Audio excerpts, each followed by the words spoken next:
সকালের হালকা রোদে বসে একটু আরাম করছিলাম। আজ কোনো কাজের তাড়াহুড়া ছিল না, তাই ঠিক করলাম ধীরে ধীরে বাড়ির চারপাশটা দেখি, তারপর বসে রোদ উপভোগ করলাম। আর ভাবলাম এই শান্ত সকালটা কত সুন্দর। তো চলুন আজকে সকালে কি কি করলাম এক এক করে আপনাদের সাথে শেয়ার করি। বসে থেকে হঠাৎ মনে হলো আজকে এখনো দাঁত ব্রাশ করিনি, তাই উঠে ঘরে চলে আসলাম। ধীরে ধীরে প্রস্তুতি নিচ্ছি দাঁত ব্রাশ করার জন্য, আর ভাবছি আজকের দিনটা কেমন কাটবে। দাঁত ব্রাশ করার প্রস্তুতি নিয়ে রওনা দিলাম পুকুর পাড়ে।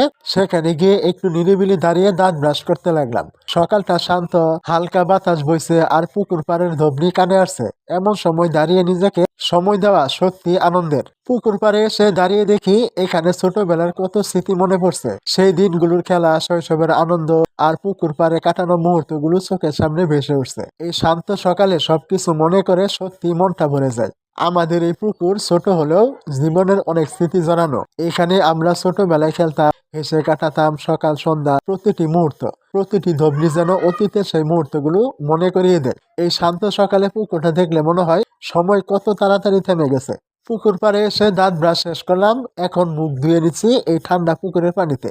পানির ঠান্ডা স্পর্শ সঙ্গে সঙ্গে সকালের সতেজতা এনে দিল। এই শান্ত পরিবেশে দাঁড়িয়ে মনে হচ্ছে একদম নতুন ভাবে দিনটা শুরু হলো। দাঁত ব্রাশ ও মুখ ধুয়ে কিছু সময় কাটালাম পুকুর পাড়ের পাশে।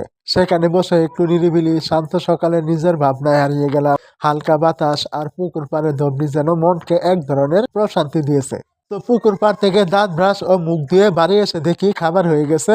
আর তখনই আমিও খেতে বসে পড়লাম। খাবারের সঙ্গে সকালের কাটানো শান্ত মুহূর্তগুলো মনে পড়ছে।